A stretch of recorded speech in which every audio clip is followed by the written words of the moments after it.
The Halo universe is filled with wonder, mystery, and fascinating discoveries around every corner. With so much to explore, four friends decided it was about time that they booted up their consoles and discussed this universe that has grabbed their attention since childhood. JumperScape Audio kindly welcomes you to join them in the library.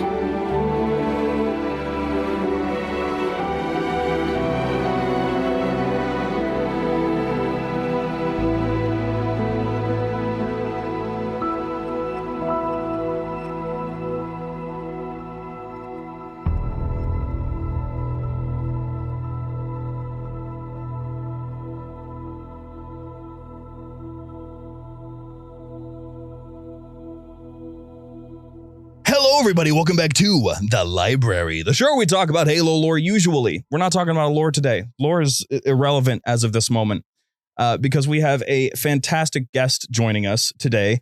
In fact, this whole game board here on this table before me, and him, this whole thing was produced by the guy who is in our call right now's team.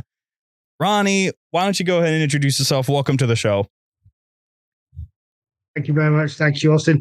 My name's Ronnie. I'm the founder of a company called Mantic Games. And we, last year, just at the very end of last year, in mid-November, launched a game called Halo Flashpoint, which is a tabletop minis game, tactical player versus player game based upon the wonderful Halo universe. Yeah, it's fantastic, by the way. Gotten a chance to play it myself already. And if you can't quite see it here on the camera, Ronnie, we actually do have custom miniatures. Shout out to my buddy David, who painstakingly went in and put hour-long processes into making these miniatures as custom as possible. A little fun thing for you to know, by the way, while we were talking about these miniatures and the whole painting process, he actually made a very positive declaration that he wholeheartedly believes, didn't test, but he wholeheartedly believes that he could hit these miniatures with a hammer and they wouldn't break.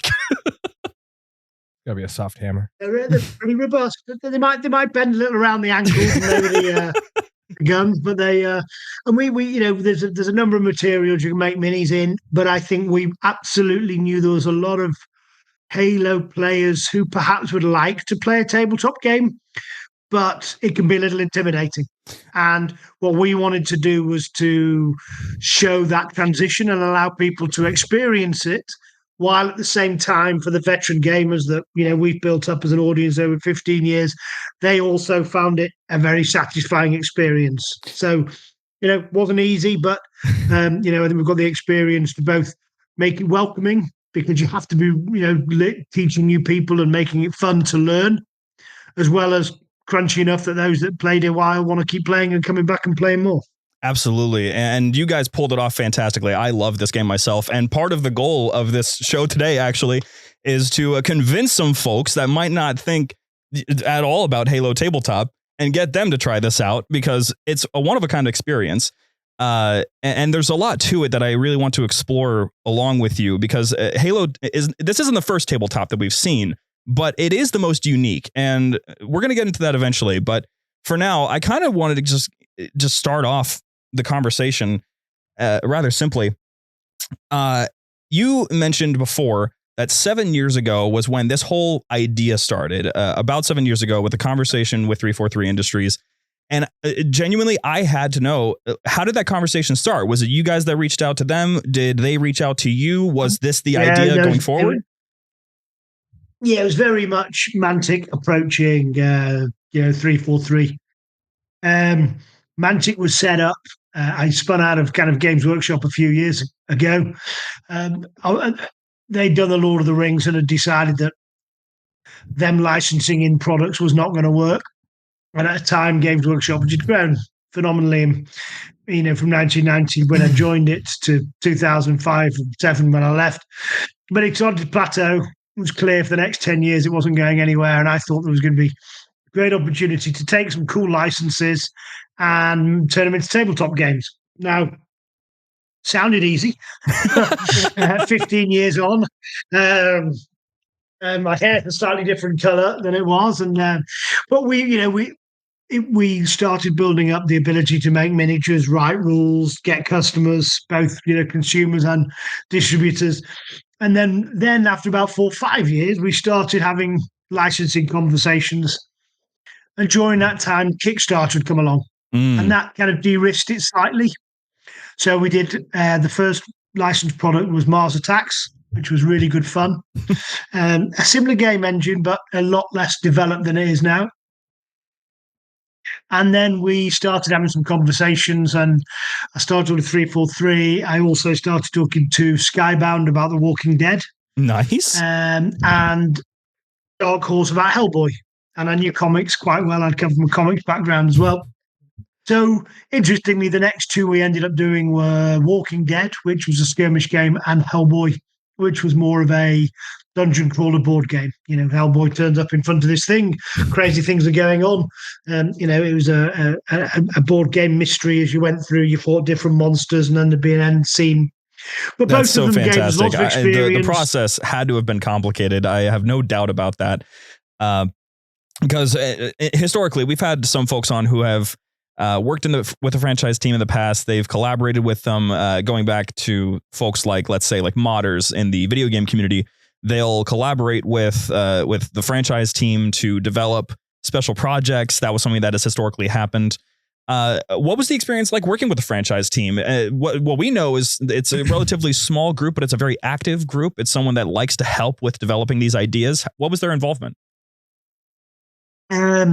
So I was approaching them 6-7 years ago, and I wasn't getting very far. We were having some success with the comics, and then about 3 years ago, I got okay, you can talk to us. I was like, okay.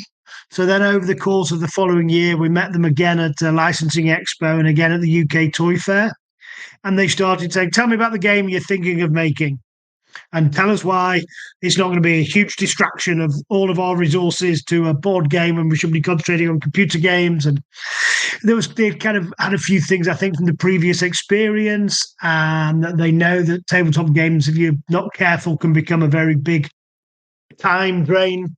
And so slowly but surely, I managed to use the experience that we'd had on previous licenses and previous lives, and just reassure them about the things that they were nervous about, and quite rightly so. And then they said, okay, we're going to do it. And from that point onwards, there's a guy inside their team called Rick, who's a big miniatures games guy. He actually plays Dead Zone. And from that point on, the collaboration has just been fantastic, because he gets what we're trying to do. He understands the IP absolutely, intuitively. He knows what's going to fly. He can give us great advice and help us design the Spartans. So, when it's a Svezda, exactly which armor, exactly which weapon. And the weapon has to play like it does in the computer game. And then we have to make mechanics for that on the tabletop that reflect the same kind of thing. So from the second we kind of got the green light, they've been nothing but supportive and brilliant with us. And then with each success, they support us, and we get to do a little bit more. And I keep saying, well, now we've done that, can we do this? And slowly they kind of go, yeah, okay. So that's been great.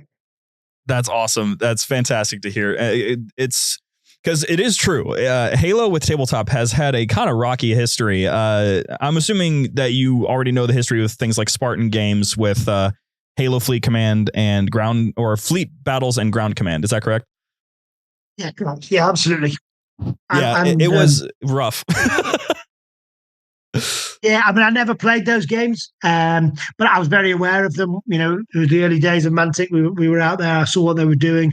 And again, I think it was one of those things that, because those ships and vehicles, sometimes you get half of it on a computer screen, because you're playing a first person and you see this half of it drift by, or it's a cutscene or something. And of course, when someone says, well, I want to sculpt that ship, someone needs to go and design the rest of it so that it actually, is an approved art piece. And I think some of those little things had just been assets that they then had to generate, which meant that the project was quite a big commitment from their side. Whereas when we got it, they said, right, what backstory do you want writing, Ronnie? And I said, nope. No. It's a war game. We're just going to get people started to shoot each other. We just need to get some weapon loads out, get some armor, Let's get a few elites in there early on. Let's get some elite mercenaries. So we were very conscious that we didn't want to be a drain on their time and resource and be asking for things that didn't exist. So we very much built ourselves out from a very comfortable core place. Well, I will say, having played at least Fleet Battles or experienced it and then seeing Ground Command quite a few times, I will say this iteration of a Halo tabletop is probably, and not even probably, it just is the greatest example of how you do it right. Because a little bit of a fun little thing. Okay, this is just an opinion piece. Since you haven't tried them, you won't know for yourself, but you at least you understand good combat mechanics. You understand how it can be a little bit unfortunate for certain games. Ground Command is probably one of the most confusing combat systems that has ever existed in a tabletop. It requires like 3 different kinds of dice and a whole lot of cards, and maybe you'll take damage, maybe you won't. A whole lot of it is left up to a very complex system, and then Fleet Battles is it's a very complex game. It's still kind of active, but what Flashpoint does, what I love about this is that you guys really did a fantastic job taking this concept of the online game, turning it into a tabletop and making it feel somehow, because I was sitting there playing it with one of my buddies, and it really did feel like the online game.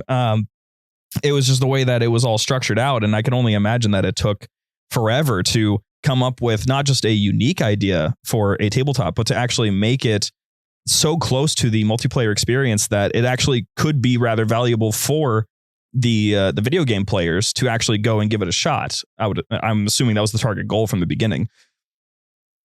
Yeah, and there's quite a lot of people in the tabletop industry that want a cool, quick, fun game.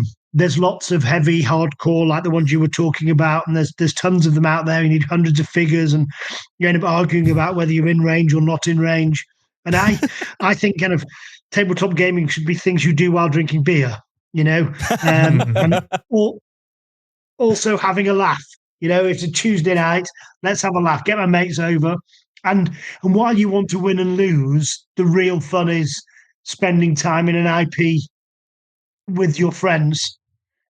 You'll remember far more than the winning and losing. And I think we wanted to genuinely create something that you finish doing it on a Tuesday night and then want to do it again next Tuesday. And let's get together and play slightly differently, set the terrain up differently. I've brought a couple of new guys. This spanker's going to absolutely kick your ass this time, guys. Just change the meta slightly, or let's go play oddball or capture the flag. And so you have different experience while knowing the core mechanics. And I think the sign of a beautiful game, an elegant game, is one where you know the rules. So you're spending your time making decisions about what you're doing with your figures and how you're playing, the tactics, and you're trying to maximize your win opportunities, not looking up rules and not trying to use rules to win. You're trying to use tactics and use strategies to get yourself in a position that gives you an advantage. And let me tell you, as someone who absolutely sucks at remembering rules for these, thank you for that design choice, because it is. Well, and I think with shooting, if you played it a couple of times, there's 4 things, and you never ever change what you need. You never need to look up at a table. You just add more dice to your dice pool, and you get more chances of getting successful. And then you roll some 8s, and the 8 train leaves the station, and hurrah! Now we're having fun. I've got 7 successes. It works out so well. It's such a fun game to play. Actually, probably one of the most entertaining Halo experiences that I've had. Now, you have a whole lot of modes in this, though, and that was what I was most shocked about, because what I was expecting whenever I heard about it for the first time was way back with the campaign and everything, that it was going to just have Slayer. It might have some aspects that are similar to other sort of. I believe that this game has very similar design choices to another game that you produced that I can't remember the name of off the top of my head. Dead Zone. Dead Zone, that was it, yes. And that was where a lot of it came from. Yeah, and in essence, the thing that we designed with Dead Zone, actually used in Mars Attacks, was firstly the cubes. And it looks like squares when you see it from the top, but then when you put the terrain on it, you realize it's 3D. So it's a 3x3x3 cube. So you're in a cube or you're not in a cube, and you fire from a cube to another cube, and you throw a grenade into a cube. It blows up anything that's in the cube. And that mechanic, and because that dead zone had been played tens of thousands of times, all the little fiddly questions about, does that mean you can climb here, or how do you get from there to there, and what happens if you get a hand grenade blown off and you're at this level, do you take damage? All those answers, all those questions had been answered. And by this point, Dead Zone's in its third iteration. It's a very finely balanced game. And what we did was we didn't actually take Dead Zone and amend it. We boiled Dead Zone back to its core rules, which was the movement, the shooting, the 3 dice, all those things that we knew. And then we layered in all the Halo stuff. So it's a bit like the Unreal Engine. A lot of computer games are built on the Unreal Engine, but they feel very different, because what that gives them is this moves this much, and then you play with gravity, and you play with magic, and you play with the look, and you play with the feel. But this swings a sword, but it can be a big or a small sword. And in Dead Zone, if you lose a couple of your guys, you've lost 25% of your force. So now you're 100%, you're 75, and they're 100%. So they can then outnumber you and bully you and everything else. Dead Zone. With Halo, you've got respawns. So even if you have a bad turn, you lose a couple of guys, you're not going to face an impediment this next time round. It's going to even itself up.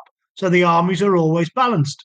So, there was just things where we could take the core mechanics, but then add things that made it feel like that computer game experience that we're talking about, and feel very different than other tabletop games, because we weren't trying to create something real. We were trying to recreate the in-game experience, until the Banished turn up, and then it'll change. But at this point, it's a training exercise.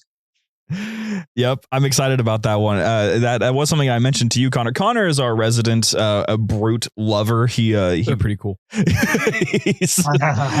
He's big passion on that, and I told him before we started recording today that the next wave might have some things related to the Banished popping up in there.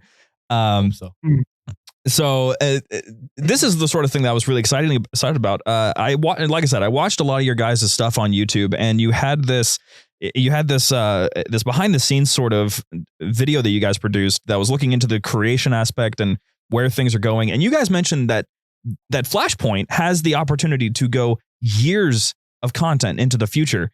And currently, as we're standing with the Halo franchise, that stuff is wild to hear, because we haven't really had a whole lot for a whole long time. So is this already stuff that's been planned out? Do you know every step of the way, or is this sort of stuff that you're just working along with Halo Studios now to see what you guys could add to the game as you go forward? I mean, we've got all of this year planned, and the first phases of next year. And then we'll see where we go, because the charm is, because once you picked your scale, we can have some fun in how we introduce new things into the game.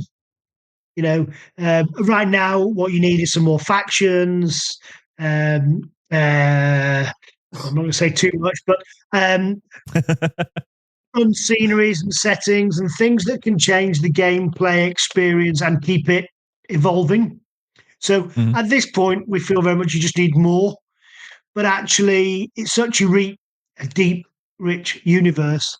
And because Mantic have done quite a broad church of tabletop games now, we've gone all the way through. We have done a few board games, but at the moment, I don't see us doing a Halo board game. By board game, I mean meeples, not miniatures. But as I was talking about with Hellboy, we've done a dungeon crawler, and we've also done one in a fantasy setting called Dungeon Saga Origins, which is the classic barbarian, dwarf, elf, wizard, kind of your first adventures with single-piece minis. It's great fun, very easy. We've done also mass battle war games, with Firefight and Kings of War. These are 100 figures, 100 figures war games. So I think we've got a broad knowledge base of which to draw from in the 28mm scale, and so we're pretty relaxed that we'll know how to keep it fresh and keep it developing and keep it moving. So we haven't just played out every step, because it might be that we get to the end of this year and say, you know what, people want a bit more of this and not more of that. Or it could just be, no, they just keep the factions coming, or keep those factions evolving. So I think we're very confident we'll be able to find something cool that keeps it fresh and fun, while keep changing the meta and meaning, you know what, we've not played Flashpoint for a couple of months. Let's get the new stuff and let's have another couple of rounds of beating the living daylights out of each other with sparkles. That completely works. I love that so much. And honestly, it's exciting to see that it's not something that's completely planned out, because that does mean that it's, you know, it can shift with the wind, basically, in a way. Now, I had a surprise for James, because James doesn't know every game that you've developed off the top of his head like I do, hard-ish. But this guy didn't know. We love this franchise. This is a side thing entirely, completely going off track, but I have to give it appreciation where it's due. Worms, the board game. Oh my God. There's a Worms board game? They made it. That's where amazing. So I can hate my life on a tabletop game now. me and Austin used to settle all of our feuds on whatever Worms game of the time it is. Yep. So maybe we should bring it to real life. Tomfoolery and shenanigans that happen in an average game of Worms between us knows no bounds. I'm just there for comedic relief. I get laughed at every time we play Worms. I don't think Shane has won one game. No, I can't remember if I did or not, but no, I have very, very unfortunate luck when it comes to Worms. I think it started as bad luck, and then me and Austin started just to target you. Yeah. It's funny. Yeah. So what I'm saying is keep guessing. So what I'm saying is we got to get the board game, and we got to make it happen in real life. Make sure he never wins. I just won't play. I just won't play. Ronnie, do you have folks that you play with that you kind of hard target so they make sure you never win? Yeah, and so basically, you know, I was just blowing the trumpet of Mantic, having made these fantastic and brilliant tactical war games that can be all the way through from a dungeon crawler through to a Walking Dead and Kings of War with hundreds of figures. Well, with Worms, you'll all start with 4 worms. You set it randomly. You don't even know which color you're going to be until you've drawn the card. And you can have the best weapons and the best tactics and have played the game and know exactly what you're going to do. And somehow it will still go very, very, very badly wrong. Every time. It's perfect Worms. It's just it's entertaining, you know. Yeah. If you're looking for a perfectly balanced strategy game, Worms isn't it. But if you're looking for laugh out loud moments where you think you've got victory in your hand, and we were actually play testing it at one point, and the wind plays quite a big factor, and on purpose the weapons are slightly OP, but they always go slightly wrong. And Matt, who's the head of the studio, and the 4 of us playing, we've kind of played it 4 or 5 times at this point, and we're just getting the hang of it. And he goes, well, unless I roll 1 followed by 1, I am going to win this game. And we all look at him and go, well, that was a stupid thing to say. And he's just delivering the, I think, you know, air missile, what's it called? Postal strike. And guess what? On a D12, not even a D6, on a D12, the most likely thing is you'll roll with the wind or you'll get a direct hit. But he rolled a 1. And then he rolled another 1, which pulled the trajectory of the weapon drop and killed his last 2 worms and annihilated himself out the game in truly like Worms classics. And we went, yep, we're out of play testing. This works. This goes wrong. So, yeah, it's a real lot of fun. It. Very, very good fun. See, this is the sort of stuff that I love to see. This is honestly, I actually am just straight up a fan of Mantic games as a concept now. Just because your guys' interpretations of tabletops and how they can be played, how you can interpret games into a tabletop format is gorgeous. Without getting into the conversation, I am looking forward to whatever it is you guys are doing with Assassin's Creed. That's wild that you have that opportunity because I saw that and it was crazy to me. No, we're going to have some fun with that, and we've got the whole franchise, every time zone. So we're going to be doing a kind of fun, anachronistic board game kind of linked together through the Animus end of this year. We did advent calendars last year. So these are the gift calendars. On the 1st of December, you open a door and there's barroom brawl, because every good dungeon adventure starts in a bar, doesn't it? And then there's deep space. So pest control, where they're clearing out the rats from one of the space hulks. And each day you open a door, and behind it there's a bit of scenery, or there's a miniature. There's someone in the bar, or the goblin bounce or whatever. And you build the bar up, or you build the spaceship up. You dice, you get your counters, and then on the 24th, you get the final door, and then you take out the rules and the map from behind the box, and you on Christmas Day or sometime over the holidays, you can have a game. And you built the game up there. You guys are so cool. That's so creative. I love it. That's so fantastic. At some point, I think at some point, I'm just gonna have to reach out back to you guys about whatever it is you guys do next for Flashpoint, because there's just a lot to talk about at that point. Where whatever you guys do next, I already know it's going to be super creative and fun. But speaking of creative and fun, with the game itself, back to Flashpoint. Lots of modes, which is shocking, because like I said, I thought it was just going to be Slayer. I thought it was going to be some modification of it. I wasn't going to be exact, but no, there's kills, there's respawns, there's all sorts of setups here with 4v4, 2v2, all of this. Out of all these modes, which one would you say would end up being the most challenging to actually bring to life on a tabletop format? Was that ever a thing? Did each of them have an equal difficulty, or was this, was there that one that was, gosh, why won't this work? Yeah, I mean, probably Ian and the team would have to say if there was one in the play testing that was particularly. I mean, I think the capture the flag one took a fair bit to make it not always fail, if you know what I mean. Because it's quite hard to get all the way across there and get it all the way back. So it's kind of little mechanics, which you think like you can drop it and you can throw it kind of thing. So there was rules developed for that to make sure that as a game experience we got the outcomes we wanted, whereas things like Oddball just turned into a huge melee in the middle of the game, because you get an advantage from killing someone when you're using the Oddball. So obviously people just come running up, and then even there was things like we don't like people running off and hiding at the back. So in organised play, we've got a point where you get it for time, and then it respawns, so it can come. So there's always little nuances of each that you just need to make sure what starts as good fun is still going to be good fun in turn 3, 4, and 5. We made a game called Dreadball a while ago, which was a great board game. It's a sports game. It's like an ice hockey sci-fi version, kind of throwing the ball, American football, ice hockey. And it was very important because I talked about being 3 phases of the games. There's the first phase where, if you're dwarves, you're slow and tough, so you've got to get your guys up the pitch, you've got to move them out the way. So the second phase, you can do what you're good at. And then in the third phase, you've really got to turn the heat up and take the risky shots because you're behind or you're going to put a lead on. And similar with Halo, you've got to think about the first phase is where do you set up? What do you need to do to put the threat on the strategic points that we've set up?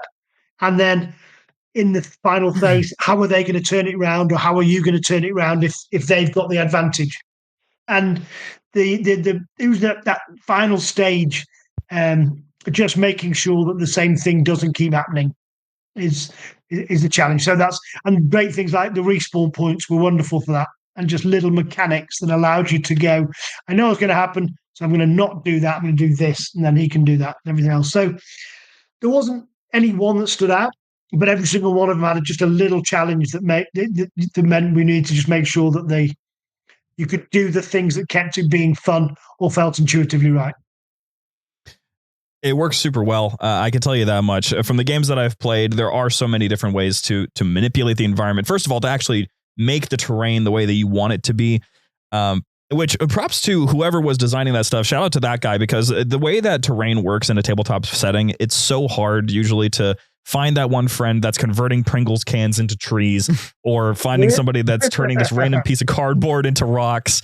And then you've got it all laid out here for us already in the game. So whoever made that happen. Well, that was a good piece of work. And when we did Dead Zone, the original one, it was all plastic. And it took you, okay, you only need 8 figures, but now you need a month of terrain building. And we gave you the terrain. So the game plays because we build the 3D terrain. And Dead Zone looks fantastic. And you can get some of this in Halo. There is a plastic upgrade set if you really want to go hardcore. But you don't need to. And, in olden days, I'd say people Dead Zone, it's a great recruiter product. Then you'd go, but it does involve 6 weeks of building terrain, whereas, with Halo Flashpoint, it's 15 minutes from taking the, cling film, the shrink wrap off it, the plastic off the outside of the box. You'll have set it up. You take your miniatures out, and, you'll know on the reverse of the play mat, there is a 2x2, 2v2 little mini demo just to get you familiar with the absolute basics of movement and shooting and combat. And, there's a video that goes alongside that up online. You can just watch the QR code. Because I think the hardest part about a game is learning the first basic core mechanics. Yeah. Yeah. You guys did a really good job with that, actually. Andy knocked it out of the park. I mean, you basically got, about an hour of watching, and you're basically set. You're ready to go to play the game. It's super easy to pick up. And plus, Andy makes it sound like it's the most exciting thing you've ever played in your life. If you can understand him. I mean, he's from Newcastle, so he doesn't really speak English. But, we tolerate him. We usually put subtitles up so everyone can understand what he's saying. Awesome. That's the sort of stuff that folks love to see. I'll tell you that much. If the goal today is to get folks interested from the Halo community to go out there, put the controller down, and pick up the miniatures, is seeing you guys having great times and having a really good time making this sort of stuff, that's gonna already do it all by itself. Which, speaking of putting this game into the hands of as many players as possible, there's one major thing that blew my mind about this game that I still right now do not understand. Tabletops are not by any means, it's not a cheap hobby. It's really not. Most of the time folks are like, let's say the thing that I know off the top of my head the most is things like Star Wars Legion. That game is expensive, like crazy expensive, when you have to get all the models, all of the squads, the terrain itself. It costs a lot. But the Spartan edition here, it wasn't all that expensive. I mean, we're talking about a range of between like about 60 to 100, right? I mean, how is it this cheap? I honestly, genuinely need to know, how in the world did you get it to be so affordable to folks that want to try it out? Well, it's part of Mantic's kind of philosophy. I think we want to be great value for money. We don't want to be cheap, because you can't. If it's cheap, you cut corners and you can't make a product that you're proud of. But we are working really hard. The team works very hard to just it being a thoroughly pleasant box opening experience, and everything that you interact with, the cards, the terrain, the mat. We want to take care of you and think about it and help you get over the hurdles, which is getting from the box to gaming, to rolling dice, to having fun. And every time you play, you learn a little more. And I've been gaming all my life now, which is quite a long time. And I think it's something that I want to welcome people to do. And I've stood in shops next to, people trying to pick stuff up, and the dads can't really afford it. And you think that's a shame. So we work really hard. It's something we try hard to do. We don't have fancy offices, and we don't travel first class on private jets. And in exchange for doing that, we can put out products that people are hopefully are going, this just feels like great value for money, and it's something I want to buy some more of. And the charm of a miniatures game is that the more people that get into it, the more they'll buy the next wave, the wave 2 and the Banished. And the big cost for us, obviously, is the tooling. So as long as we can get lots of people doing it, that tooling cost goes down as a percentage of the total. So, we're working trying with Halo to get a very, very, very big audience. And that means we can keep the prices, really great value for money. That's fantastic. I mean, it's working out super well, because I've been putting my personal support towards a couple different tabletops recently, and it was just shocking to me. It was such an easy support, because it was like, they're not even asking for all that much. I mean, I might as well. I want Master Chief, so it's going to happen. But which unfortunately he was not painted for this. Otherwise he'd be on this board front and center in front of everybody else because he is a gorgeous model. But speaking of the models, this is actually the thing that I've gotten asked for this a lot, because shout out to our friends over at Freedom Hobby and Gaming.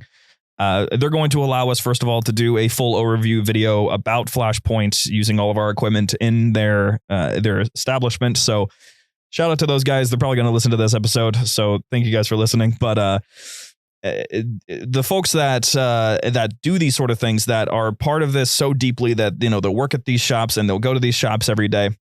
They're very curious about the potentiality of one day having these miniatures, these models, available online to purchase as 3D printables. Just a model that you slot in and you can print it yourself. Now, I do know that there's a little bit of interesting things around that, considering that the material that these are out of is not 3D printed, as far as I'm aware. So Mantic has a little thing called the Mantic Vault, and each month we put some minis up there, and people subscribe for $10 a month. And they can actually print some of our minis. So these are sometimes, we made a game a few years ago called Armada. It was a fantasy naval game. And the boats were absolutely beautiful. We made it during lockdown.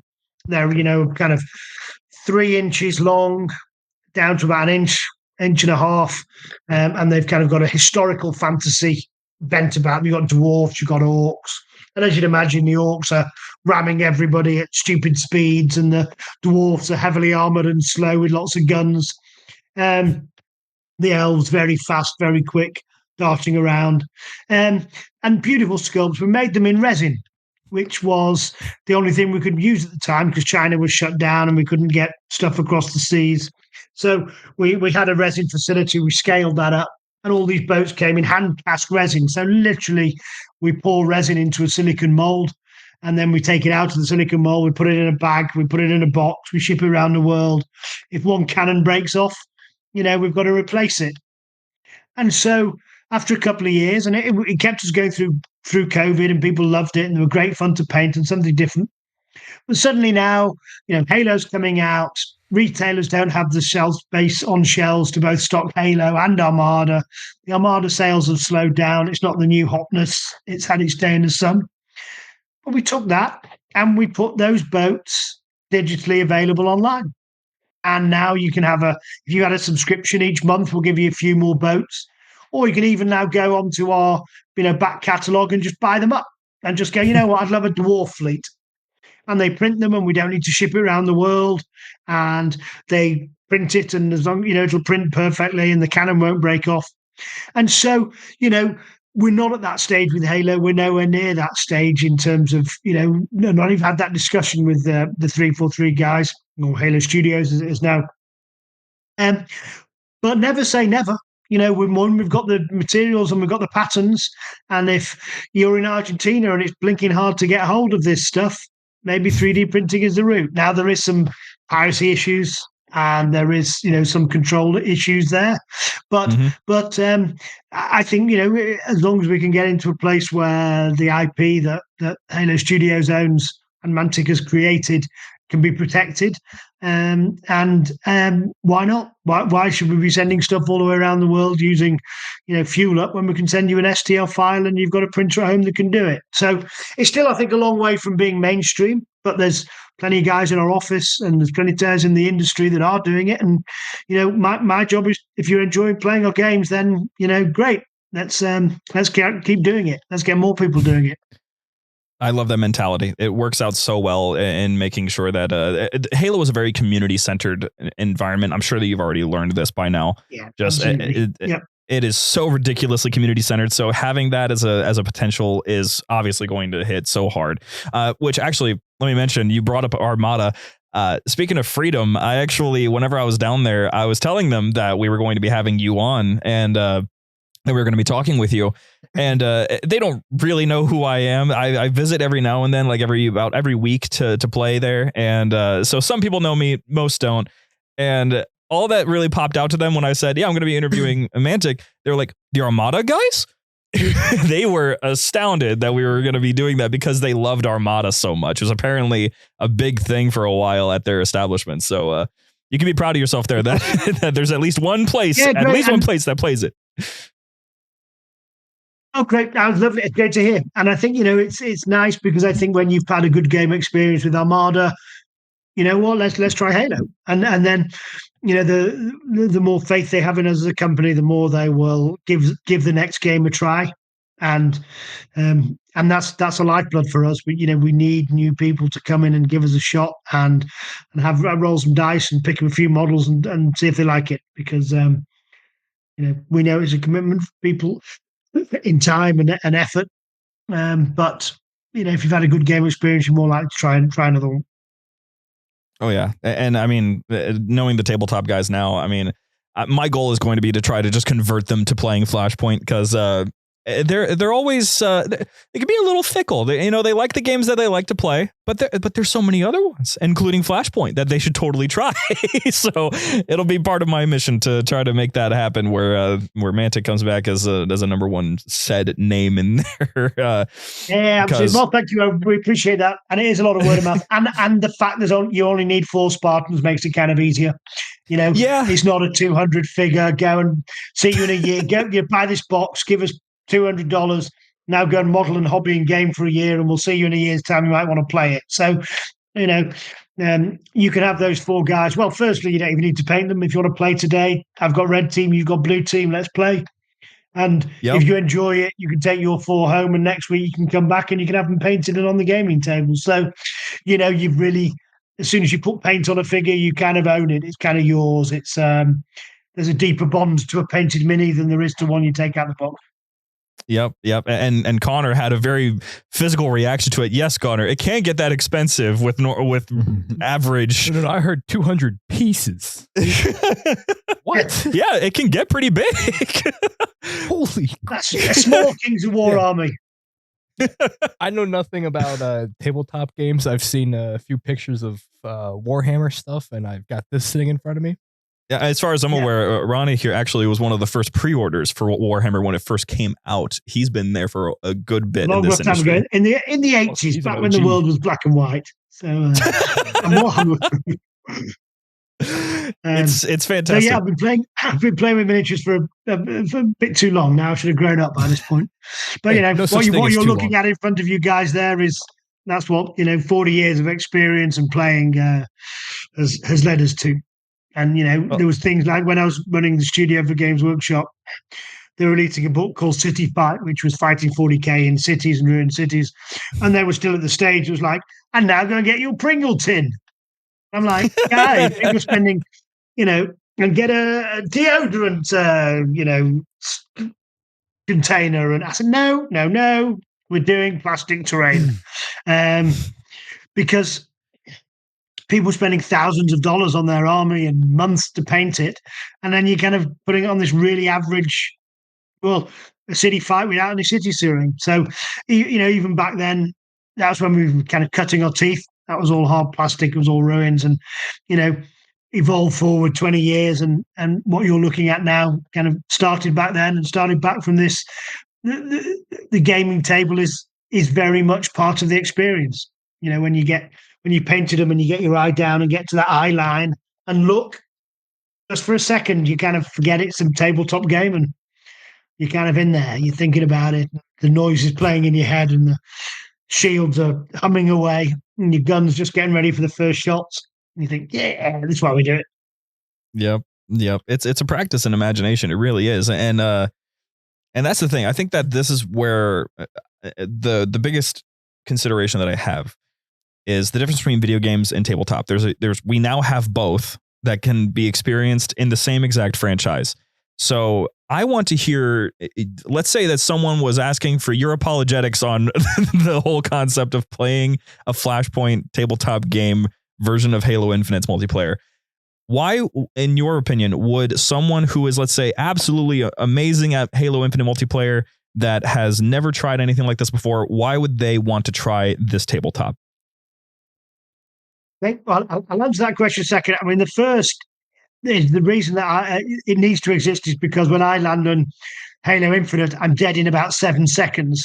And then someone shoots me and runs away laughing, and so it repeats. And the only way that I could actually, get any game time was watching my sons play. So I had to watch them play. So I can do, first person shoot 'em ups when it's the storyline, but player versus player, 4 of them in a closed area like that, brutal. So it needs to exist so old duffers like me can play Halo. So that's the reverse answer to your question. But why would you go the other way? Because on the one hand, you've got these amazing graphics. You're slick at it. You understand it. You know it. And I think it's simply that even if that's steak, sometimes it's nice to have a pizza. And the joy is that it's a world you understand, so you know what the weapon should do. You know why you want to run over and get that spanker, or if you pick up the graph hammer, you know what you're supposed to do with it. So you know the IP, you know spawns, you know how tough they are, but you're rolling dice, chatting with your mates, moving things around. So it's a different experience. It's a different form of relaxation. It's a different pastime. And so I think whichever way you go, it's nice to have choices. It's nice to do different things and just experience the same kind of food in a, maybe a burger instead of a pizza, steak instead of a burger. They're both beef, but they're just a very different taste in your mouth. And this is it's the same IP, but the experience of how you're spending your time is very different. I love that. It's such a clean answer. There's a lot to be excited for, I would say, as well, with things like Wave 2 coming with weapons like the spike rifle, spiker-ish, as you could call it instead, the target locator, the plasma launcher. A lot of different weapons are coming in Wave 2. And also, there was that little silhouette of a brute that everyone saw and everyone is expecting. Probably Wave 3. And that was my actual question. I was going to ask you, is there any possibility whatsoever that we can get a little bit more about maybe Wave 3? Because Wave 2 is coming up very soon, and we're going to need to hear about Wave 3 coming up soon. And if you look very carefully, just as we got the first game in your hands, we started talking about Wave 2. So if we were to follow that pattern, you can probably just do the math and think that if we're taking these miniatures along to Adepticon, which might be the biggest North American wargaming show in the calendar at the end of March, which seems to be just about when we're launching Wave 2, you might want to be somewhere close to your computer that weekend. Fantastic. That's fantastic. That's kind of the gist of the questions that I had for you, but I do want to give an appreciation now that you've brought up the events that you guys go to. Fun little fact. Shout out to Blake, because Blake was a fantastic person to talk to. He was well versed in the game, and he sold me on it so fast because I had known about Flashpoint already, and I'd already started supporting it. But I was talking to him, and he's just casually dropping me he called me at one point. Just to get all of this arranged. And it was way after the event. We met at Torg, to clarify. We met at the Torg event. And he called me afterwards, and he was like, by the way, if you want to paint your miniatures, this is the method to do it. If you want to play the game right, you want to make sure you do this. He's just giving me random tidbits on how to handle the game as best as possible, even going as far as to tell me how best to handle the cardboard. Like what I could do to make it so the cardboard, both of the set pieces and the map itself, how to keep that alive as long as possible. Blake was a fantastic guy. Your team, you guys that you work with are fantastic people. Oh, they're absolutely brilliant. And they're part of what makes Mantic. And the two things is the community and the team that we work with here. Blake is one of our pathfinders. I know him from back in our working together days many moons ago.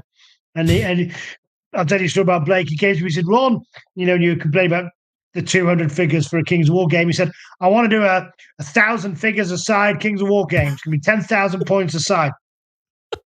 No, Blake, don't be ridiculous. Don't be, you're not going to do that. You'll get bored of it. No, Ronnie, don't be stupid. I want to do it. I'm going to get the best terrain, everything else. So I said, okay, well, listen. How long would 1,000 pieces on each side take? Well, for normal people, at least 2 lifetimes. But somehow, for Blake and Kyle, they sit there and, like another unit's done every week. They're not every week, every day. Here's another. And they now have 4 20,000 point armies. So they can fight huge battles against each other. Abyss versus Trident Rails versus Dwarves versus Goblins. All the terrain for it to go on. And every single Armada fleet as well, up to like thousands and thousands of points. And if they go to Gen Con and they go to Gen Con and they go to Adepticon and they run these huge battles, while also telling people about Halo. So yeah, they're legendary now. That's fantastic. Dedication to the craft right there. That's what that is. I'm learning more about tabletop gaming in one day than I've ever learned. It is the hobbyists would tell you it's a lifestyle. See, I'm looking at it like, we've got, I'm taking a shot out maybe 50 pieces here. Is that a good number? Well, if we're talking miniatures, we only have 5 on the table. Okay, I'm like overall. Okay, if we're talking overall, like probably maybe 25. So look at the size. It's like, okay, we've got 5 here. It's good. 3 by 3. What are these other? How big are these other boards? They're not boards. They are tables. So it's not like a little cover. It's like a whole painted table. Forgive my friend Ronnie. He's new. Yeah. Like I said, I'm going to draw him in. You just watch. And then he'll ask you a few more questions. Hey, do you want to roll some dice? Maybe you want to roll some dice now. And then boom. Heard that a few. I'm just saying, I'm going to Freedom every Thursday. You could come with me. I might have to check this out. Oh man. Now, it'll work. I'll get them. Trust me. I will. I promise you, I'll get them. Now, before we wrap up for today, because honestly, the conversation has been so fantastic. But if I hold you any longer, I'm going to keep on trying to get stuff out of you that you can't talk about, and I can't do that to you. So I'm going to go to bed. It's 12:15 in the UK, and I'm off to London tomorrow. So, oh yeah, we should definitely wrap this up. So, what we got right now. Our Patreon, they got alerted about questioning on some things, and we got one solid question that I would love to toss your way just because I didn't think of it and I really love it. Our buddy Keith is asking you, how homebrew is Halo Flashpoint? I play a lot of D&D with very little pre-made material and would love to know if something like that can be done with Flashpoint. No, I mean, I think there's Flash homebrew. Good question, and I think the answer is it depends what he means by in terms of homebrew. So if I think if you took all these minis, you took these mats, and you took the terrain, and you wanted to start role playing in the world, the world, you know how role playing works, and you've got a pretty good combat system. It's slightly different than the one you're probably using normally, but it's a very, very robust combat system. Probably better than most role-play games. And so I think you could have a lot of fun telling narrative stories. You'd probably need to let the minis range extend a little bit more if you were going to use the minis for the storytelling side. But I think if you're just going to, do the role-playing bit and occasionally, come over to the combat bit, then, I think it could be good fun. So if he's leaning into turning into a role-play game, I think that would be something they could do. Awesome. Fantastic. I can believe it. I think that he'll be able to figure it out just fine. You have all the tools out here ready for everybody to play with. Get yourself a kit. That's all I can say. If you really want to figure it out for yourself, get yourself a kit. It's called homebrew for a reason. You can figure out the rules. Sandbox and take the components and have fun with them. There is no right way of doing it. We've given it as a player versus player. But there is just a box full of beautiful assets, and there's more coming every 3 months. The world will fill out at a nice, gentle rate. We don't want to go crazy. We don't want something every month. We want it to be, we're going to do Spartans for 5-6 months, and then we're moving on to the Banished. At that point, you'll get the first missions without respawning. So training is over, soldier. Fancy. You're being deployed. Fantastic. Well, my friend, I think that that just about concludes our conversation for today. If before we wrap up, is there anything in particular that is outside of Halo Flashpoint, folks that are big fans of Mantic games that they may not have seen? Maybe it was in a YouTube video, maybe it hasn't been announced yet. Is there anything in particular that you think that Mantic fans could get excited about in the coming year? Just to you ask, I think tomorrow, the day after, there is a video going up. I went up to see Andy. You were talking about earlier. We put a video together about recapping 2024 and some of the highlights of what we've got in 25.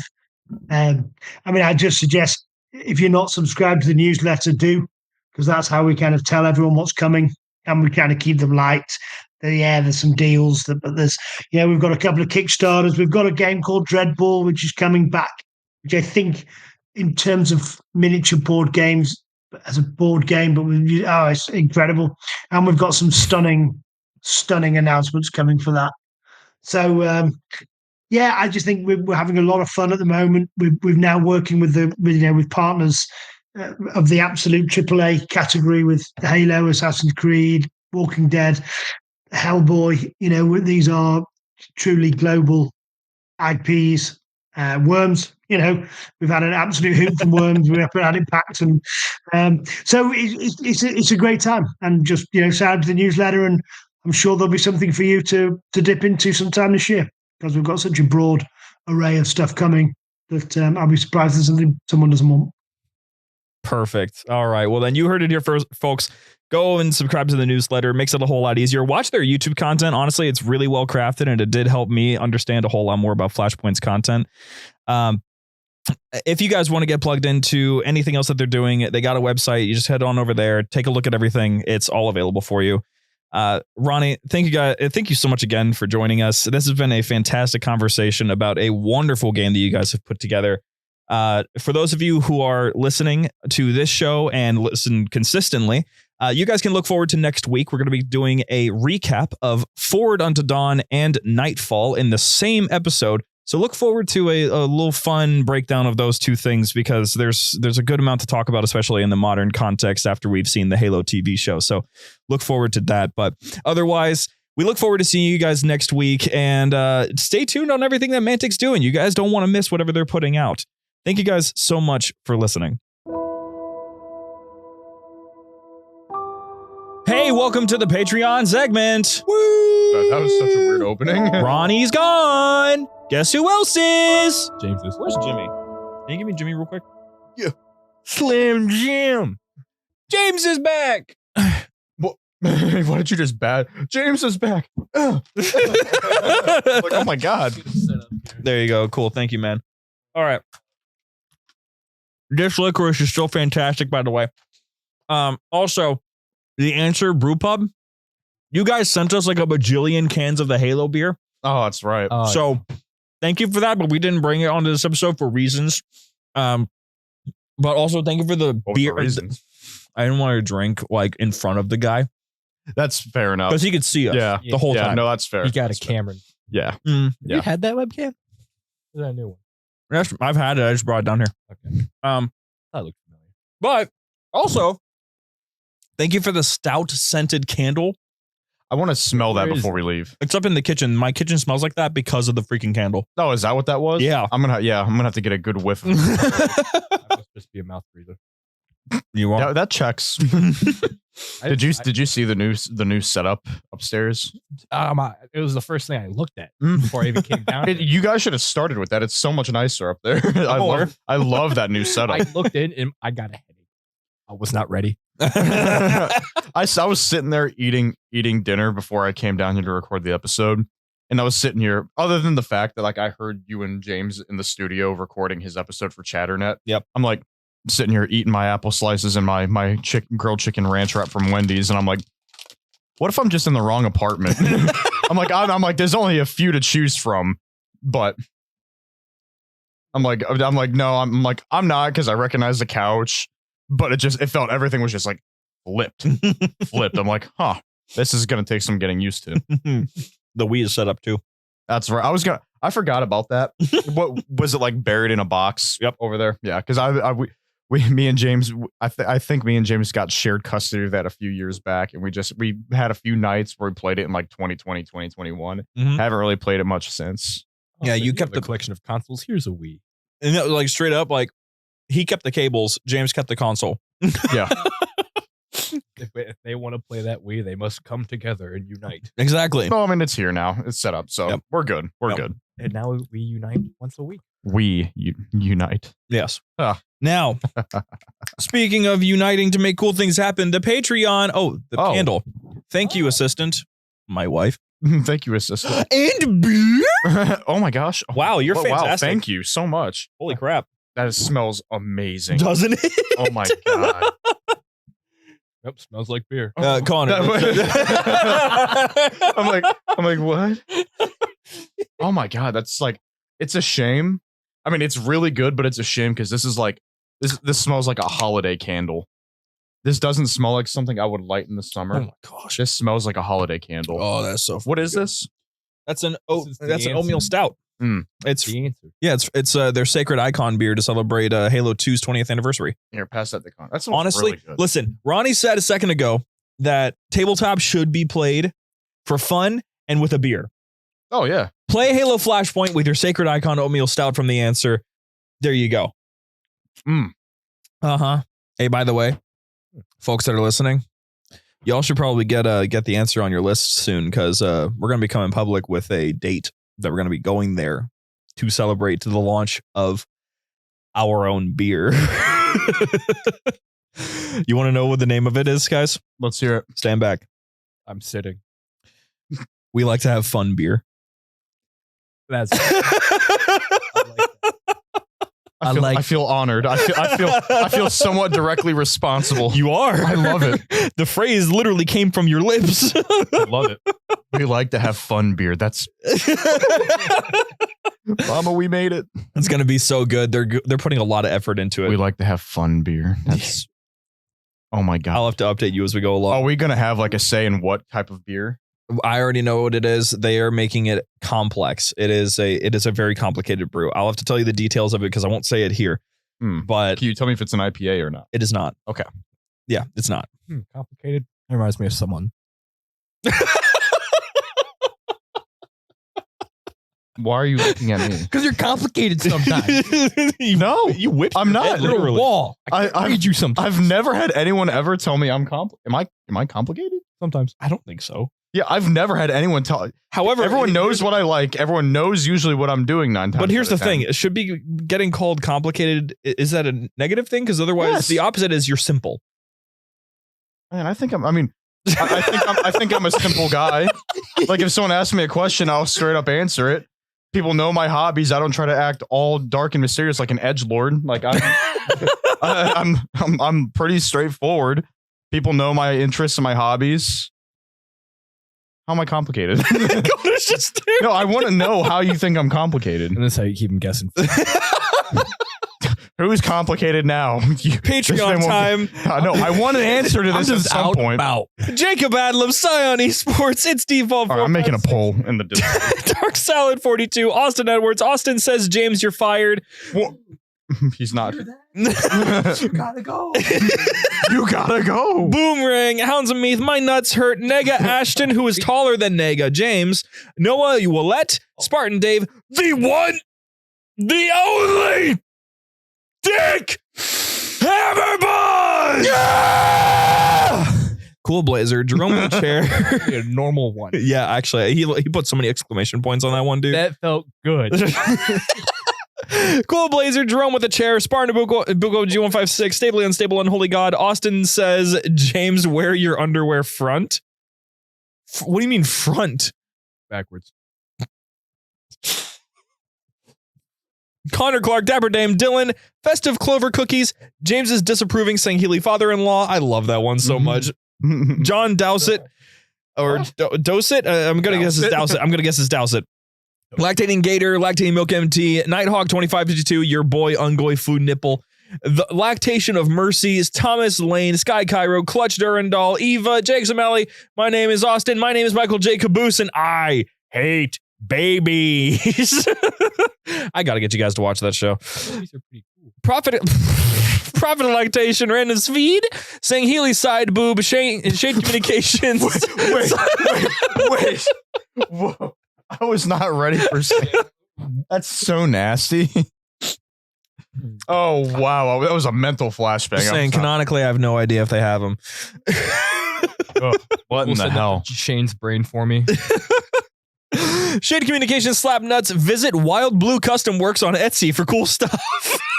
You just use me for advertising? He just plugged himself. I read whatever's on the teleprompter, dude. Zelda Lactation, Tika Fatima, Am Superfly, Aussie ODST, Austin says go prone.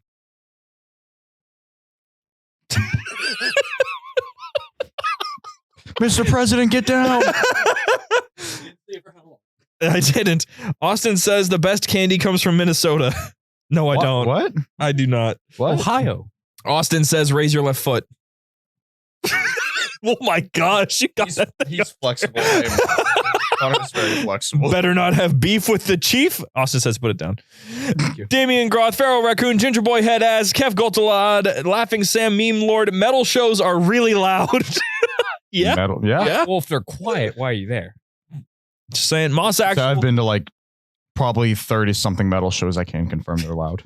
Why did EDM concert? Go to freaking Lost Lands. Expensive. Okay, then get over it. Or wait until Virtual Riot comes back to Chicago because he plays clubs there, and his shows are crazy. I usually go up into the balcony because I don't want to be in the mosh pit. You're missing out. Listen, I don't think I am because I'm up there and there's this dude that's half naked in the middle of this crowd, and I see him beeline through the crowd towards the stairs, and I'm like, uh-oh. And I hear just like the slap of just running up behind me. When you say half naked, please tell me from the waist. I'm talking from the waist up. He's got shorts on otherwise. Okay. And he runs over, and is like, you want to join the mosh pit? And I'm like, no, I'm good. I'm all right. And he's like, we're having a great time. I'm like, you sure look like it, buddy. I believe you. He's like, okay, I'll be waiting for you. And then he turns around and runs back. Some of my own personal like stories to tell have come out from 2 mosh pits I've been in. I feel bad for some people out there. Should some people be in mosh pits? Absolutely not. If you were under the height of 5'5", and if I'm looking at you, you might weigh $120 wet. It happened to be a female of skinny stature. You should not be in a mosh pit. When there are people like myself, 6'2", 230, running at full speed. Running at full speed. That's how you kill people. And I'm not the biggest one there. I'll have to show you some of the videos that I got. The mosh pit was really cool there. Moss Actual, Pity 104, The Chaplain, The Big Moose, Apple, I Don't Want a Lot for Christmas, Fish Dough, Garrus Vicarian, Halo the Guy, Hugh Janus, Imo, Emily won the meme competition. In my opinion, Emily won the meme competition. That was Kyle. Hi, Kyle. No, she didn't. It was a meme competition? Were you there for you were there for the reading of the fan? Oh. Yeah, okay, cool. Kyle, yeah, Terminals. Tune into Terminals because last week we did a whole thing that Kyle forced me to read. Iskari, James, I'm sorry for calling you strange and weird. He's not even here to hear it. Oh no. Kiri, Kyle, Hooley, Matt, Jeremy, Papa Emeritus, the 5th, Sergeant Johnson, Stick and the Communal Rock, Schnoogans, the Redacted, Spartan Alex 30, UNSC Accuracy by Volume, Darren.jpg, and last but not least, ever, Warm Apple Swells. Some of my favorites at the end have got to be the Communal Rock. What was that one? Sergeant Johnson, Stick, and the Communal Rock, because we had 2 rocks and a stick for the whole platoon, and we had to share the rock. AI that one scares me so much. Accuracy by Volume. Yeah, Accuracy by Volume. Yeah, another great one. Mm-hmm. What is this? An AI? Oh. Yeah. Oh. Yeah. Man, AI comes up with some curious things, don't it? AI scares the shit out of me. Okay, so next up, I'm going to be pulling up the Q&A because we're coming up to the end again still. We've gotten a couple of new questions, though. It's pretty nice. Oh, I like questions. Yeah. How many? Call out a number. 5. Sure. Cool. Cool Blaze 32 asks, how come the Covenant vehicles are named off ghostly spiritual abominations and humanity vehicles are all animals and bugs? If you haven't noticed, they're like a religious cult. They live on a ship. They don't have any of that. Bungie needed a way to differentiate the themes between the two armies. Yeah. I'm pretty sure there's not even really a lore reason for it. We live on Earth. We have the animals and whatnot. Also, we live on a ship. It's like a giant floating city. They're going to see some stuff. Also, we already do that. The whole animal naming thing. The A10 Warthog. We already do it. The Raptor. Just saying. Blackhawk. Little Bird. Yeah. We're already doing it. So, Lactating Johnson asks, I'm sorry, that name is just throwing me off still. Yeah, no. Yeah, because it's like a double entendre and I don't like it. Oh. I didn't even think about it that way. If Halo was an anime, what would the main characters / powers or stands be? Super strength. We're talking like a powerful armor. I have to clarify. Is this a good Halo show or is this a good anime? Because you're making it sound like it's one or the other instead of both. Because if it was a good Halo show, it wouldn't have any of that. I'm just saying, anime doesn't need to have powers and such. Hashtag Cowboy Bebop. Great show. Doesn't have any form of fantasy in it whatsoever. I would probably say it would work really well as an anime. In fact, it has worked well as an anime. In fact, it should work well as an anime again. If Star Wars Visions and Marvel What If is allowed to have like 3 seasons, Halo Legends, the thing that allowed them to run or to walk because they ran, they should get a volume 2. Halo Studios, ping somebody about that. Because we all want it to happen. Thank you for that. Patrick1701 asks, favorite Covenant ship class? CAS carrier. Thank you for coming to my TED Talk. Hi, Charity. I can't wait to have a beer and drive this thing on the main roads. Give me the keys. You're covering every main road. You're covering states. I mean this. Cities. I mean this genuinely. Like townships. It's just the fact. Why are you going smaller? Fun. The fact that High Charity is just a ship. Like, who's driving that thing? who's the lucky Covenant? Watch, it's just one grunt at the helm. Just I could see this. Imagine the wheel being like tiny. The grunt's driving it. Oh well. Could you imagine just one quick old Wheel of Fortune spin on that thing? You put that thing in maximum overdrive, and they just get the wheel and they just whoosh. And just High Charity. That'd be fantastic. I love it. Animators, get on it. We know you listen. We know you've done this before. I have spoken. Give us a quick little animation of a grunt absolutely whipping High Charity. Shady Vanesty 44 asks, what is the most tragic short story in Halo and why is it the unnamed story from Halo Fractures? They literally had a kid that will someday die alone. You can't get any sadder than dying children. I think it's possible to, actually. There are animals. Honestly, kind of like maybe this is up there. Nothing comes up to me. What comes up to me like off the top of my head. But what happened to Rookie? I think that's up there. I mean, I don't know if you want to classify that as a short story. That's kind of just like lore. But I mean, if you want to talk about like a side story, then yeah, probably what happened to Rookie. Fair. They did my boy George wrong. It's not really a short story, but care. For those of you who are my book fans, Tug of War. Allow me to explain now. Because you know me and Connor, we don't know what you're talking about. So, what's all that book reading? Tug of War was a short story added to the end of Halo First Strike, and it hurt my soul. Tug of War follows the character Oliver Birch, and Oliver is a FTL drive scavenger, actually. He finds desecrated ships, and he pulls their FTL drives out, sells them back to the UNSC, or whoever's the highest bidder. It is the most interesting story that is not something about the military and more about the civilian life that I've ever read. And the best part is he has a golden retriever named Maple. And Maple is a 3-legged dog. And it's very funny the way that the writer describes Maple's actions. What isn't fun is how, first of all, he's late for a date with his girl, and that's mad unfortunate because he's trying to get back in time. So what he does is he sets the ship that he's on to have an auto route to the next destination, and then he's going to take his own ship, like a separate thing, and go to her because the ship will just take the FTL drive. It'll have a little message left on there on who to bill it to, and then he'll get to go see his girl. Cool. However, whenever he enters slip space in his ship, the slip space drive doesn't work very well, and it ends up failing mid-journey, and he gets stuck out in space. Ship is ripping itself apart completely within slip space, and all he can do is put himself and his dog into a cryopod, jettison it from the ship, freeze himself, and hope that someone finds him with the dog in tow. Pretty cold ending. Connor, I might ask you to leave. Get out. Get out. It is one of the saddest stories in my opinion, but it is also very good.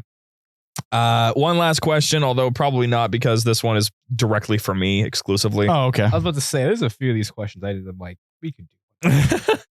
The Xbox Luminary guy, that's Rogue, by the way. Chatternet, tune in every day. It's a new segment every single day. It is a very, very absorbable piece of content. Asking, Austin, with 2 exclamation points, how do you not know who Colby Smulders is from How I Met Your Mother and even Agent Maria Hill in the MCU? You know who that is, Shane? No. I didn't know her actress name. I just knew her as Maria Hill. I'll be real with you, my guy. I don't know a whole lot about celebrities or anything like that unless they've made pieces of media that have really grabbed my attention, like Timothée Chalamet and Wonka. Right. I didn't catch on to Dune. Who cares? I'm kidding. I like Dune, but Wonka is greater. And Timothée Chalamet is a great Wonka. I didn't know who Colby Smulders was. I'll be able to tell you who Maria Hill is. Honestly, I remember people's characters better than I know their names. So, sorry. All right. Last question comes from Nighthawk2552 asking, okay, I'm going to cheat and ask 2 questions. If you had the choice as to who was to take the mantle as the main protagonist in the franchise when Chief retires / dies in a blaze of glory / gets the boot, who would y'all pick? Jerome. Yeah, I knew you were going to say Jerome. Not even like a question. I've already talked about at length about that. Jerome is good. I want to come up with something different, but he's probably the best. There's no one else that comes close to me. If here's the thing, I feel like that's why they introduced Locke in Halo 5 to kind of just in the future ease you into that. Maybe in Halo Infinite, they could have done Locke so much better. At least made him a co-op character. Yeah, no, exactly. And just include like. You see the backlash he got in Halo 5, just learn from those mistakes and put him in Halo Infinite. I feel like I want to give Locke a chance with better writing in a good story. So I'm open to Locke, but they have to really, they can't just do it all at once. You have to you have to bring him back in the next Halo game. You have to bring a ton of characters back in the next Halo game. Yep. Bring him back and then really, really develop his character and make the audience and the players care about him the same way you did with Master Chief. Make him have some type of significance to the story, genuine significance, not Halo 5 significance. And I say significance in air quotes because no one cared about him that much, if at all. I sure as hell didn't. And so I beats as well. Yeah, I like Locke, if not Jerome. I think Locke would be good. Oh God. June also comes to mind because he's been absent. Yeah, but he's alive. Yeah. Yeah. I also wanted to throw June out there. He's got a reputation. Yeah. Yeah. I'd say June, maybe, as long as you can. Again, you got to build him back up. We haven't seen June in a mainline Halo game since 2010, 2011. So how would you build this character up? Let's Who? Which one? Jerome. Let's give him a feat. What kind of feat would you give him to build him up? Well, that's the thing. He's already got quite a one with Halo Wars 2. Because he assisted in taking down the one ship that the Banished had above the Ark. Connor, did you even know he was from Halo Wars? No. Okay. But I was gonna say he's from Halo Wars. He's got a resume. It's already. a good question though. That's a good start. Yeah, because honestly, if I were to think about what could he do, honestly, genuinely speaking, I think that this is probably one of the few times in a story where I think the best move would be to have your current main guy and the next main guy fight alongside each other. Because having Jerome and John in the same fight, especially since Jerome referenced him in Halo Wars 2, he's like, it's good to know John's still out there. You know, like he's aware of it. Yeah. And also Jerome, this is so annoying because Late Night Gaming made a good point that they're never going to make Jerome the next guy, but they really should. I'm just saying, I don't really care about what anybody else thinks. Jerome, he's the perfect setup for it because he's a Spartan too. So he still has that powerful aspect to him. Mm-hmm. But he's also been in cryo for 30 years. Oh, wow. He is still in his like 20s. Like they can milk this. Yeah. John is currently like coming up on 50 in canon. Oh, that's like 50 and slow down aging. We have no idea how aging works with Spartans. We've never seen a Spartan hit old age. So he's like maybe 36. Well, that's the thing. Like physically, he hasn't been in cryo all that often. He's in cryo sometimes, but he is still an old guy. He's like getting older. The only problem, obviously, is like this isn't about canon. This is about Steve Downs getting old. I think you got to be able to find or create a moment like the "I'm giving the bomb back." That would be. You got to make something like that. You're just absolutely right. Actually, you're just genuinely just right about that because it really would have to be something that rivals that moment. Yeah, good luck. Without it getting ridiculous. Good luck is right because John's thing is luck. I won't. I would love to see how stuff like that gets topped. Seriously. Part 2 of his question, by the way, was, and if you could change one Spartan's death George. And they live, George, who would y'all pick? George, Emil, George, Emil, George, Emil. I think we should get one more question. Emil, Carter, Emil, Carter, George. Emil, Carter, Emil, George, Carter, Emil, Carter. Last one standing. George. Last one standing. Okay. Scoreboard. Bigger gun. Was the last one. Bigger Spartan. I did. I mean, at the end, George didn't have a bigger gun than Emil. Emil had the biggest gun. George did not have the biggest gun. He'd have mounted machine gun the whole time. Brother had whatever the hell Emil was shooting at the end. What was that? That was a rail gun, technically? A big ass rail cannon? It was a Mac cannon. Yeah, bro was firing a Mac cannon and talking while doing it. From a seat or like from the shoulder? Play Halo Reach. just your whole argument has been invalidated. To be fair, I actually, as a kid, didn't know because I didn't look up. I was not aware of how to look up. But what do you mean you didn't know how to look up? I just didn't consider the concept. My miss. I haven't played Reach. It's been years. Yep. So you want one more question then? Yeah. Okay. Last one. George is right. From oh wait, is this okay? Nope.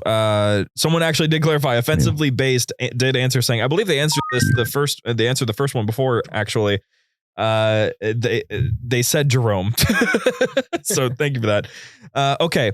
Last question. Genuine. Turbo Furby asked, if you could interview one person who ever worked at Rooster Teeth, who would it be? For me, it would be either Ray or Jeff. So Connor, who do you know from Rooster Teeth? Who voiced Caboose? Caboose?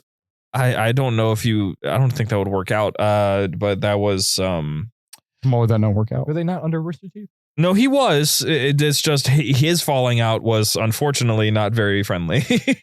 Oh, was it like bad falling out? Yeah. Like morally bad or controversy? Like lawfully bad? Controversy. I'll leave it at that. Controversy. So moral bad. Possibly. Could have been illegal bad if someone said something? Not really, no. Okay, I'll leave it there. Yeah. My thing, honestly, I think I would just straight up I think I would want either Jack or Jeff. Probably both. I'll take that. Just Jack and Jeff from Achievement Hunter, doing Fails of the Week, doing Achievement Horse, all of the content on Achievement Hunter. That final video that they posted hurt me physically. And I would love to have them on. Given that Jeff is currently actively interacting with the community by getting a cameo on Boomerang's latest After Dark radio, I would love it. If it's ever a possibility, I would love it. It would be fantastic to talk about how things are going in the aftermath. It just would. Shane? For the sake of unlocked and loaded, I'm gonna have to say the same thing as Austin. Yeah. For the sake, it would be some very. I would get some very good insight. You would. I would. Guys, there's one more thing to do. Oh, that's right. We have P.O. Box. Yeah. JumperScape Media LLC, address it to Maslin, Ohio, P.O. Box 1122 44648. We got, first of all, a whoopee cushion. Haha, hee hee. Wait, who's this from? Kyle. Oh no. Thank you, Kyle. Does this self-inflate or do I have to like blow it up? How do whoopee cushions work? You blow them up. I don't want to put my mouth on that. Okay, go for it. Ew, I see why you didn't want to. I'm just saying, it feels weird. Chalky dust all over. And then a fart spray. Yeah. Throw that away. Yeah, Here you go, Connor. Why would you give it to him? Go spray it in your car. Or go prank your family with it. I think I might put my job on the line. Man, your shoes look sick in this lighting, by the way. Oh, thank you. Mid. And lastly, while he's blowing that up, we have a incoming communique from Captain Brennan Pfeiffer. God, how the hell do I even... And whole UNSC marking distribution PCN 338-2835533-1-034 number 8957. So many numbers in the back. Because I know how to read them. I hope. All right, so Oh my God, I'm lightheaded already. you're fine. No, I'm not. The incoming communique includes a letter. I will read this in a moment. And it also comes with more stickers. And so many. Oh my gosh. We've got ARs, your favorite weapon, Connor.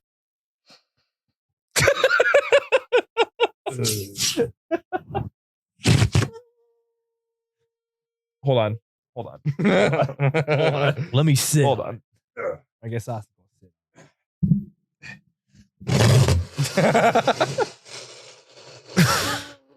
Excuse me. We got the gas blaster over here. I am a child. Anyway. Oh my God, no wait. You combine that with the fart spray. You could really prank somebody. Oh, you're right. Let's do it right now. No! This is not well ventilated in the studio. This would be we would not be able to record in here for months. I should sneak into your house. No, I'll shoot you.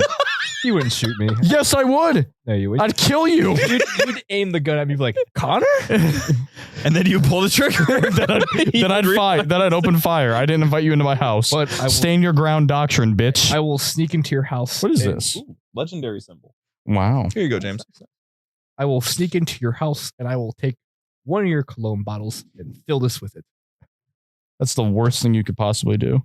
You got to prank somebody.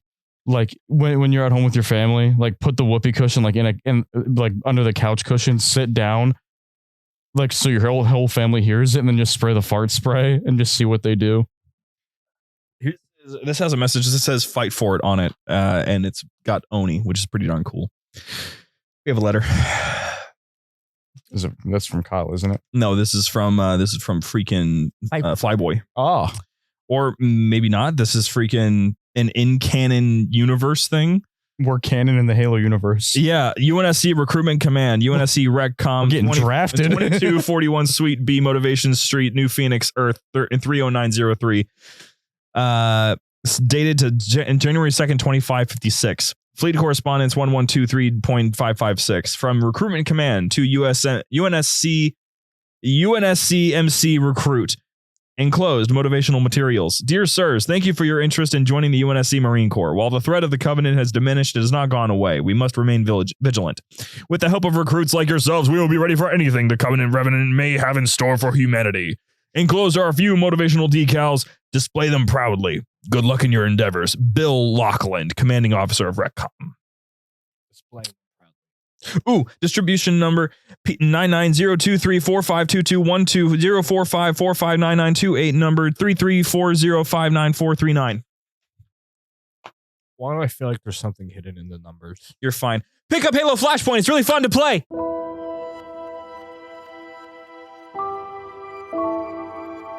The Library was produced and published by JumperScape Audio. Funding was provided by our fantastic patrons on Patreon.